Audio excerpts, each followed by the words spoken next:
Welcome to the Probate Realtor Show, your one source for selling and buying real estate through trust and probate. Hear directly from the best attorneys and trusted advisors on how executors and administrators navigate the probate process in and out of court. Being a personal representative or successor trustee can be a daunting task, and often beneficiaries don't have a clear plan. Let us help you make the right decision for your clients, your family, and your legacy. And now, here's your host, the probate realtor himself, Matias Baker Mazzucci. Welcome, everybody, to another episode of our show. Today, we are talking to Anthony Barilari. Tony, welcome to the show. Thank you, Matias. It's nice to be on. Tony is an estate planning attorney. He also does trust and probate litigation. So we are very thrilled to have him on. We've talked a lot about estate planning, but what we haven't touched upon yet is the unique challenges that real estate investors find themselves when planning for the future. So one of the things, the first question that I wanted to ask you, Tony, is what are some of the challenges that and some of the considerations that a real estate investor has to keep in mind when they come to you and they say, okay, it's time for me to plan for my, for the inevitable?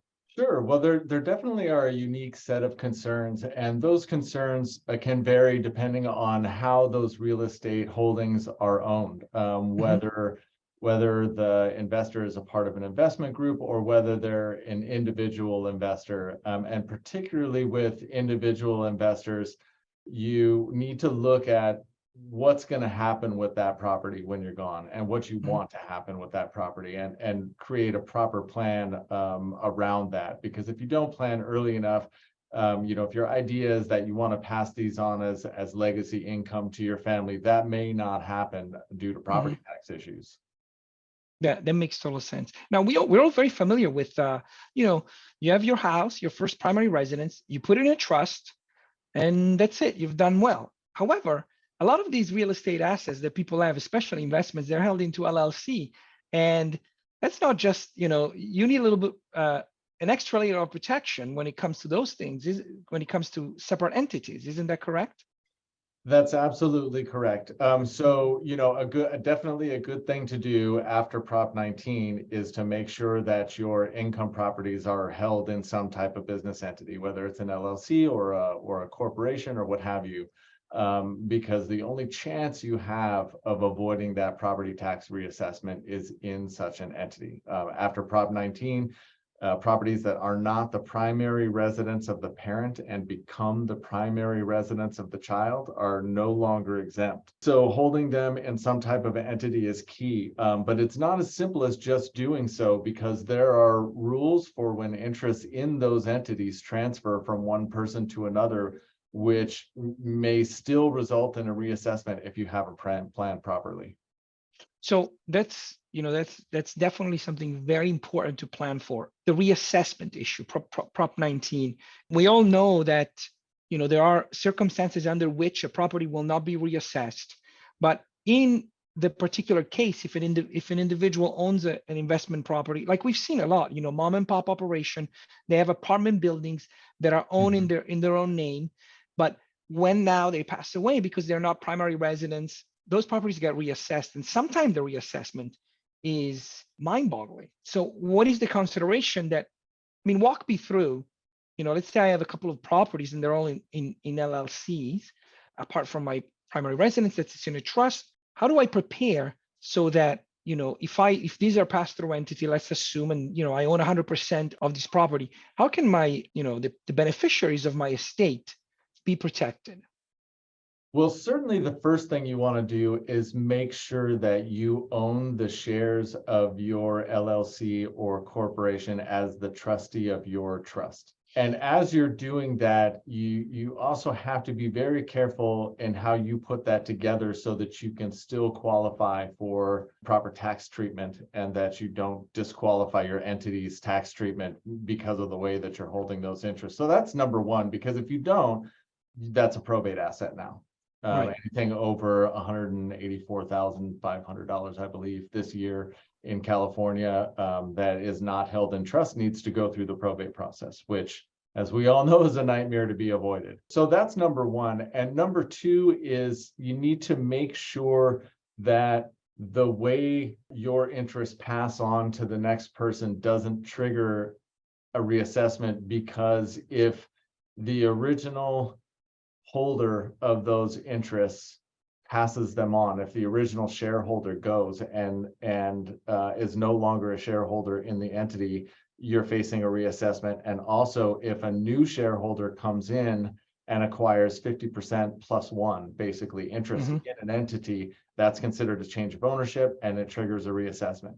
And to get an idea of, how damaging those reassessments can be, it's particularly critical to do proper planning when it comes to residential income properties, because Los Angeles County now, and many other counties are following, have pretty strict rent control ordinances. So if you have tenants that are in these properties that are rent controlled, and you've owned the property since the 70s or 80s or even the 90s now, and you've got 20 years worth of appreciation on that property that's happened, but no way to increase the rent.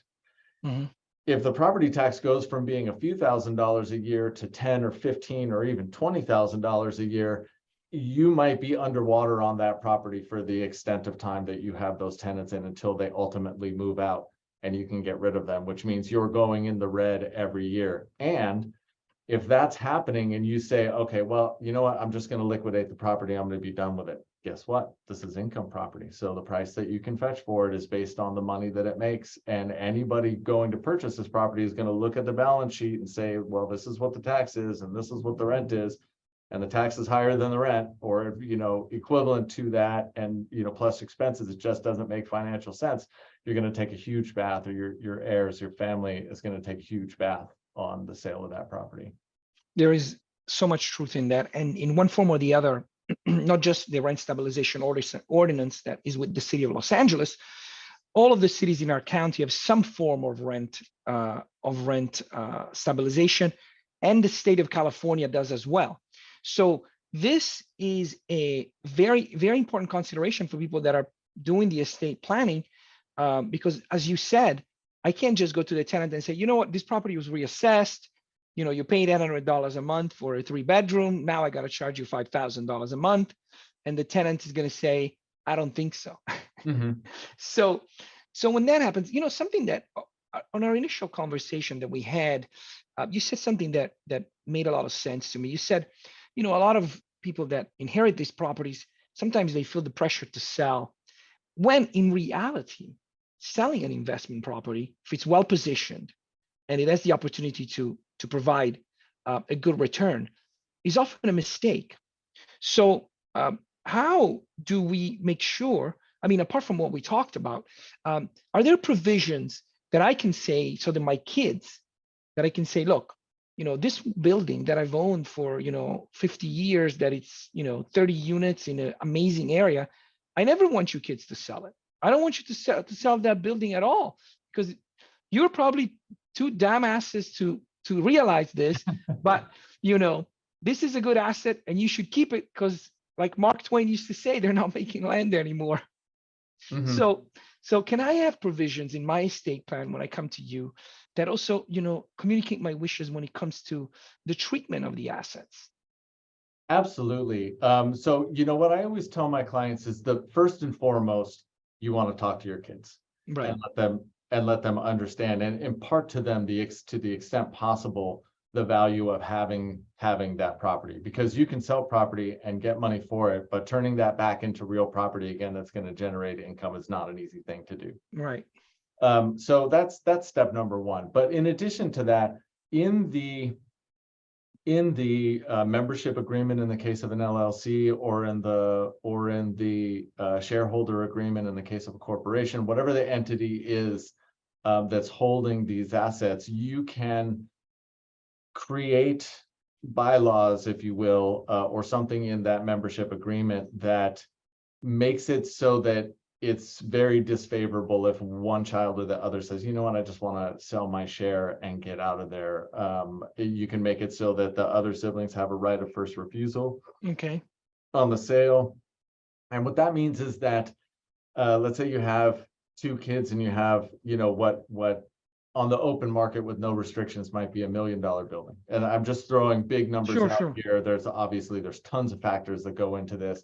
But if you create a right of first refusal in the child who wants to retain the property, and some other restrictions that you can build into that membership agreement on the alienability of those shares, saying that, well, you can sell them, but that you don't get any income rights if you sell them, if it's not the original owner. There are various things that you can do to devalue any one child's share, so that either all the kids need to get together and cooperate on the sale in order for everybody to benefit, or the one who says, you know what, forget you guys, I just want to liquidate, I'm out, I don't care what dad said, I don't care what mom said.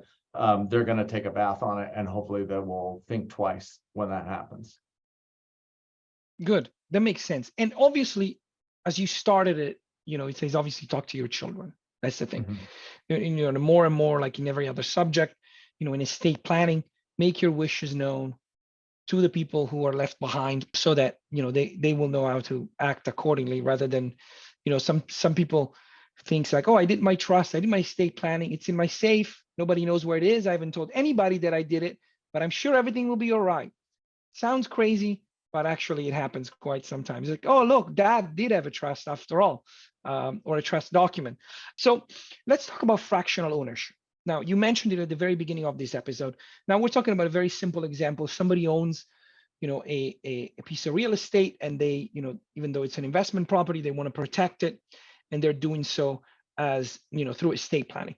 However, sometimes people own just a section, just a fraction, of an investment. Mhm. What are the differences when somebody comes to you and they say, you know what, I own 20% of this commercial property, I own 5% of this, parking lot and whatnot. What are the things to keep to consideration in those events? So basically, there's a couple of different ways where you might have a fractional ownership, and Mhm. one is the way that the title is held, Right. and the other is through when you own something in a business entity, and then there are multiple investors in that Right. business entity that hold it. I always recommend to hold something in a business entity once you've reached a threshold. If it's earning any income at all, you should absolutely be holding it in a business entity. And there are a variety of reasons for that. But to make it easy, let's focus on what happens when you hold it, when multiple owners hold something through title. So Right. there's So in basically, that kind, tenancy in common, right? that's one way of doing it. Yes. So if you have a joint tenants, for Okay. example, the old way we used to say joint tenants with right of survivorship. Survivorship. So everyone has dropped that long part off because we like to abbreviate as much as we can. Right. But what I see, what often happens is two people hold something, two siblings maybe hold something as joint tenants with rights of survivorship. Well, they each have a family, but if one of them passes away, the survivor takes the property. Right. So that's a good way to avoid probate in the very short term. But if something happens to both, you're back into probate anyway. Right. And the other problem with that is that it doesn't allow you to pass that on to your family. Mm-hmm. So the other main form of ownership where you have multiple owners having title to real property is through tenants in common. And then each tenant in common will have a certain percentage interest in the property. And then, if something happens to you, you can pass your share Right. of that property down to your heirs. One issue with having it set up as tenants in common is that if one tenant in common wants out, essentially they can force a partition and a sale of the property. Right. You can get a lot more creative and a lot more granular and detailed because you're free to create your own terms when that property is held in a business entity than you can if you're just all holding it as tenants in common, because as tenants in common, state law governs the way that you resolve disputes, the way that the property gets liquidated, the way that one person or the other can get their shares out. And then it's one set of rules and you're stuck with that. Whereas again, with a business entity, as long as it falls within the law, you can draft that membership agreement or what have you, your bylaws up in such a way that provide for very granular detail as to what will happen if one person wants to get out while the others stay in. That makes sense. The other good thing about having it held in a business entity is that you can do a lot more to make arrangements for what happens when somebody passes away in terms of management, running the property. You can put agreements in place so that the family gets paid out, because you may have two siblings who get along great. They work together. They've been together their whole lives and what have you. But that doesn't mean that the surviving sibling and the deceased sibling's family are going to get along great and work together well. Right. So, you do have to consider what's going to happen when somebody passes away and how everybody is going to work together. And that's the case for basically any type of business, not even just real estate, making provisions through your estate planning and putting things in place so that the surviving shareholders can deal with the new reality, and so that the deceased shareholder's family gets their equity out of that investment are really important. So that's a very important thing to thank you for elucidating on that matter. The fact of the matter is that a corporation or an LLC does not die when an individual passes away. However, the ownership is affected. And if you don't have the proper arrangement, then it gets tricky. So that's very good information to know. Now, when it comes to the way real estate investors approach estate planning, what are some of the most common mistakes that you have observed in your career that you want to share with our audience? So the biggest mistake that I see for folks who have never approached estate planning before with real estate investors is that they have everything held in joint tenancy. Mm-hmm. And joint tenancy is not a very safe way of doing it. And here's some of what can happen. If the property is held in joint tenancy with spouses, Mm-hmm. then what happens if the couple are on a vacation and the plane crashes or something else happens? Right. The boat sinks. What has the tragic circumstances Sure. we all don't really want to think about. If they both pass away, you need to now do 2 probates if they passed away at the same time. Wow. So that's a huge pitfall there, and they're not avoiding the probate that they might have thought they were avoiding by putting it in joint tenancy. Another thing that often happens is that the property is held in joint tenancy with the children, with one or more children. Now, I've seen this go wrong in several ways. One way is when only one child is on as a joint tenant, and that may have been done because for financing purposes or all types of reasons other than the child who's a joint tenant was intended to exceed to that property and have equity in it. It may be that the property was intended for all of the children, but for financing or whatever the reason is, one child is going to end up with that property. And when it's set up that way, it's basically set in stone. Once something happens to the parent and the parent is deceased, it's nearly impossible to undo that. There are only very limited set of circumstances where you could try to unwind that. So we see that adverse consequence, and we see that adverse consequence turn into litigation in the litigation side of our practice all the time. So another problem is what I mentioned earlier, where, okay, let's say you have the parents and then all of the children are on as joint tenants. Some of the children have children of their own, some don't. Well, how are we going to handle that? If one child decides to transfer his or her interest into their revocable trust so that they're protected, it severs the joint tenancy as per that child. And so then what happens is, let's say you have 2 parents and 3 children. So you have 5 joint tenants. All joint tenancy interests have to be proportional. They have to be equal. So one child transfers their interest into their trust. They have now a 1/5 tenant in common interest. The parents pass away. Their interest, because they're joint tenants, pass on to the 2 surviving children who did not transfer their interest into their trust. Those 2 now have 2/5 each, and the child who did the smart thing and created an estate plan is left with 1/5. So, it's almost impossible to properly plan and hold property that way. It just doesn't work. It fails. And the worst part about these things failing is that rarely that I see do the family cooperate at the end. They assume that this is what was meant. If it favors them, they assume that this is not what was meant. If it does not favor them, and the moment you hire an attorney to start litigating, chances are you all lose. because we take a lot of And feedback. this is coming from a litigator. So This is coming from a litigator. I will tell everyone that's listening and watching today, you want to avoid litigation in your estate at all costs. And if you have the opportunity to hire an estate planner who understands the litigation side of it, by all means, you would do yourself a service to do so, because the moment a trust or will or what have you gets into litigation, the cost of litigating a case can be, anywhere from $40,000 to $170,000 to litigate a case from start to finish for one litigant, right? So now let's say you have two siblings on either side, you just double that. Right. You have more and everybody's not getting along. You're just multiplying it over and over again by the number of parties who want to jump into the fray and get what they want out of that dispute.